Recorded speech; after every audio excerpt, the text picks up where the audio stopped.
What's good, y'all? It's that boy, Easy Millions, and I'm your host of That Boy ETV. You already know, man. We are back on Marvel Rivals, and here we are with another character breakdown. And as you can see in the background, it's for that boy, Doctor Strange, man. So let's get right into this. And again, we're talking about Doctor Strange. He is a Vanguard type hero with a 4 out of 5 difficulty. He has a base health of 650 with a movement speed of 6 meters a second, man. Now, Doctor Strange is great for solo players as he has a huge health bar and a solid shield that can protect him even more against enemy attacks. However, keep in mind that he requires you to manage resources well. If you don't place his portal at the perfect time, you'll risk losing the entire game for you and your team. In any case, he can be a major problem for all opponents. Unfortunately, playing as Doctor Strange is one of the most challenging tasks in Marvel Rivals, since his effectiveness strongly depends on the player's skill level. If you already have experience, don't hesitate to give him a try, but if you still are a beginner, we recommend focusing on other heroes for the time being, man. Now, the first thing I'm going to say is this. I'm finally going through most of the tanks because I am a penny main myself personally, but Doctor Strange is one of the people I haven't went to yet. So now that I'm doing the guide and I've played with him, I do 100% agree that he is probably the best tank to play as a solo player, as you are able to basically not only put out pretty good damage, you have really good abilities, but you're able to protect yourself even when you have bad healers on your team. So as a solo player, he does allow you to kind of mitigate some of the problems you'll have. And one of them is basically like when you have bad healers on your team, you can put up that shield and at least delay your death and help you get to health packs and all kind of stuff. So again, I do believe that Doctor Strange is probably one of the better solo characters in the game if you happen to be solo queuing. He's definitely probably the best one for tank, as you can make plays with him, and he's just a great player all around, man. So, but let's go ahead and get into this man's abilities. And the first one we're going to talk about is going to be his normal attack, that being called the Daggers of the Knock. And with this, you cast Daggers of the Knock forward. This is a 5-round delayed hit projectile. The projectile speed will be 60 meters a second. The damage is 18. The damage fall off begins at 10 meters, decreasing to 62.5% at 20 meters. The fire rate is 5.56 rounds per second with a 0.03 second interval between every 2 rounds. The ammo is 8 or 1 dagger per release, and there's no critical hit on this, man. Now, as you can see, when you're using his primary attack, it is primarily like that of a shotgun, the way that it shoots, and it does take about 4 hits to kill your basic 275, 250 heroes. Now, due to the fire rate being kind of slow, there is a better way to actually use him, and that's going to be after every time you shoot a blast, you're going to want to go ahead and hit your melee and whip in between each one. The whip will go ahead and cancel out that fire rate, so you can basically shoot, melee, shoot, melee, shoot, melee. That's exactly how you want to use his basic attack. Now, speaking of his melee, again, Doctor Strange is one of the few characters in the game that I've seen personally, and even as playing him, where you do something like this. Unless you're trying to animation cancel, which I'm assuming that this is what this is essentially doing, is canceling the fire rate animation and allowing you to cancel that out with the melee. So this is the first character that I've come across where the animation canceling is really, really important. Now, don't get me wrong, there are a lot of other characters where this is important as well, but this is for just your basic attack with Doctor Strange, just trying to get out basic damage with him. So make sure when you are using this that you are meleeing after every single attack. So you pretty much want to really only attack somebody that's kind of within melee range. Because once you shoot this at a distance, it really starts dropping off and the damage really is not good at distance. So make sure you're keeping yourself close because he shoots like a shotgun, and in between each one, you're going to want to make sure that you're meleeing to get out as much damage as quick as possible. Now, let's get into his first ability here, this being a passive. This ability is going to be called Price of Magic. With this, dark magic accumulates with every hit on an enemy. If dark magic peaks for too long, Doctor Strange will be cursed with anti-heal. The anti-heal activation delay at peak dark magic will be 3 seconds. The anti-heal duration is 2 seconds. And to generate dark magic, dark daggers of the knock, Each hit generates 3.5 dark magic. When using the key, every enemy hit generates 10 dark magic. So with this right here, as you're using your basic attack, you will see a symbol right on your cursor that will show you how much dark magic is being consumed. Now, it doesn't necessarily say on the website or in the game what anti-heal is, but essentially if this is at 100 and you see yourself lit up, you cannot be healed by your teammates. So this is why it's saying that you need to make sure that you're managing resources when you're playing this character. As I was playing him, especially the first couple games with him, I was actually forgetting about this because for some odd reason I was able to primarily survive off my shield and grabbing health packs because I've played so many characters at this point that I kind of know where health packs are. But I was able to basically survive off shield and health packs, and I would lose track of this meter. So make sure that you as a player are paying attention to this, because you want to make sure to release this as often as possible so that you can get continuous heals from your teammates and you're not out there just, wondering, why am I not being healed? It's probably because you have anti-heal on right now and you're not paying attention. So this right here will be hard probably for new characters, new players picking them up at first, but you'll easily get over this and you'll start noticing to make sure to go ahead and do it. Now let's get into his next ability, which will be called Shield of Seraphim. And with this, you create a protective barrier against damage. This is a channeled casting. The maximum shield value will be 800. The recovery speed is 70 a second. The delayed recovery after release is 1 second. And the cooldown after destroyed is 3 seconds, man. Now, as you see, when you pop this ability here, you will put up a big old shield that blocks everything. This shield here, I mean, literally, it will block anything that is less than 800 damage, okay? So, with this shield here, you're going to want to use it to protect not only yourself, but to help protect your teammates as well.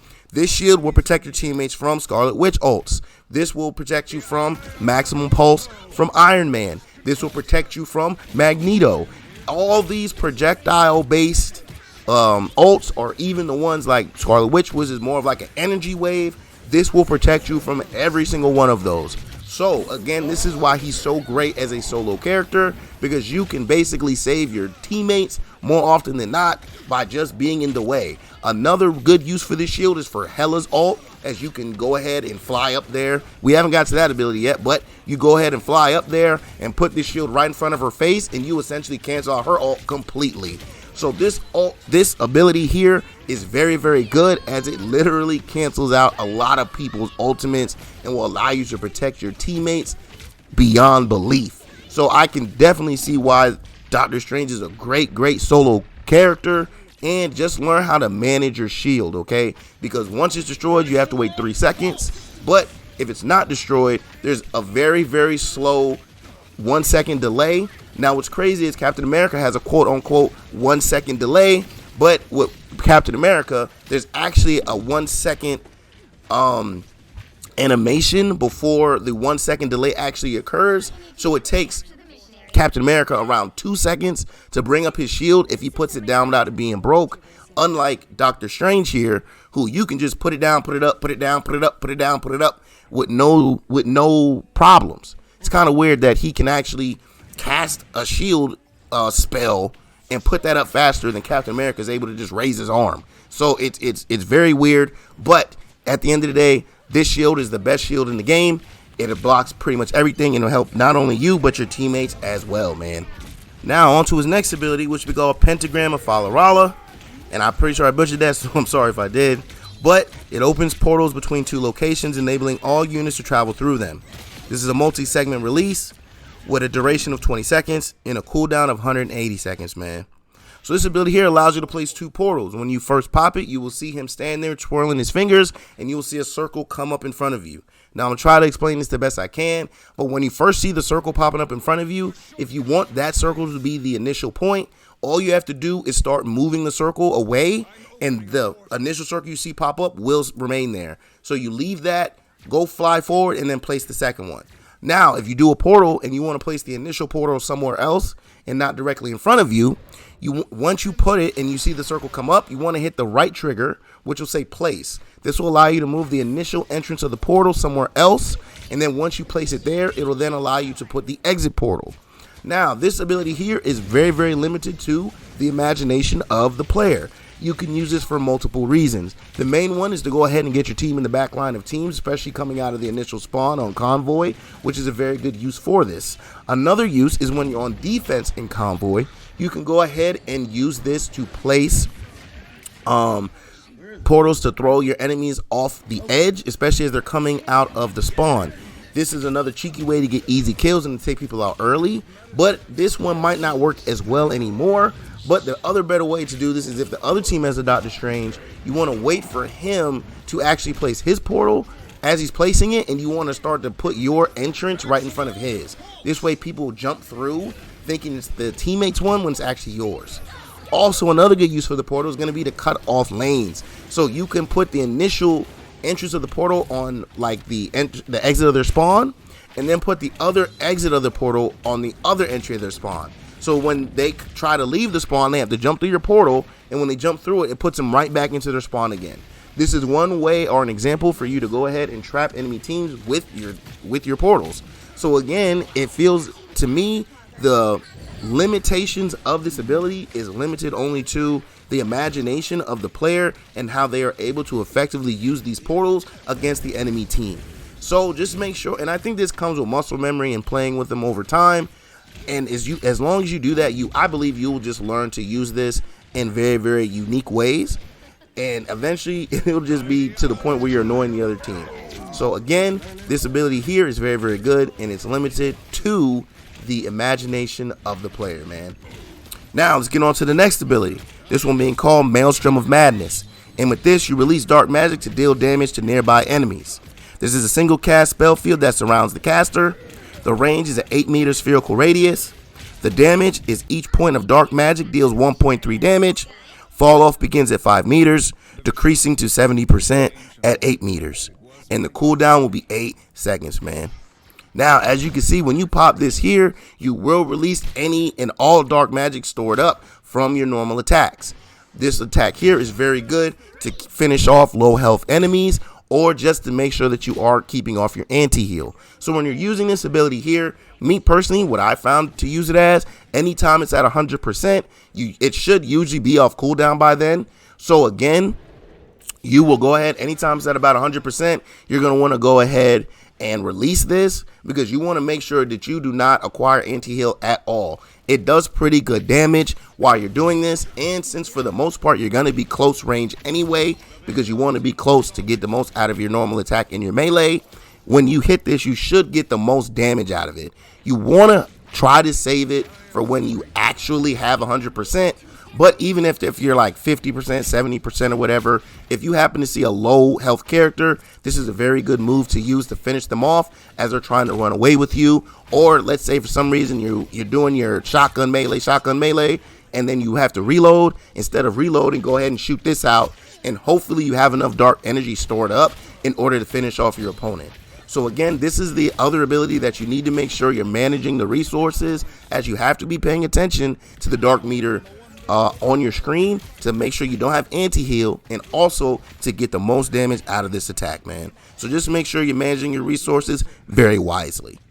Now let's go on to the next ability here, which would be called Cloak of Levitation. And with this, you ascend and then enter a brief state of sustained flight.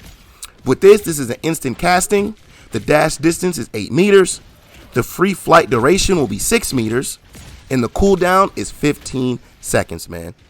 Now, as you can see, when you pop this, you will float up into the air, and you will begin flying for a period of time. While you're up here, you can use your normal attack, and you can go ahead and put up the shield. Now, this is what I was mentioning earlier. Like with a Hela ult, you can use this ability to fly up to Hela, and then sit up there and just hold your shield straight into her face, and you basically 100% cancel out her ult. Hellas will hate you with a passion. They'll probably send you a salty ass message at the end of the game once you have completely nullified every single one of their ults. I'm telling you, it's the most satisfying thing ever to fly up there when you hear that Hell Unleashed, and you just fly up there and hold that big ass shield in front of her face, because she has to sit there and just look at you and stare at you, and you just sitting there staring, smiling like, yeah, you ain't gonna do nothing.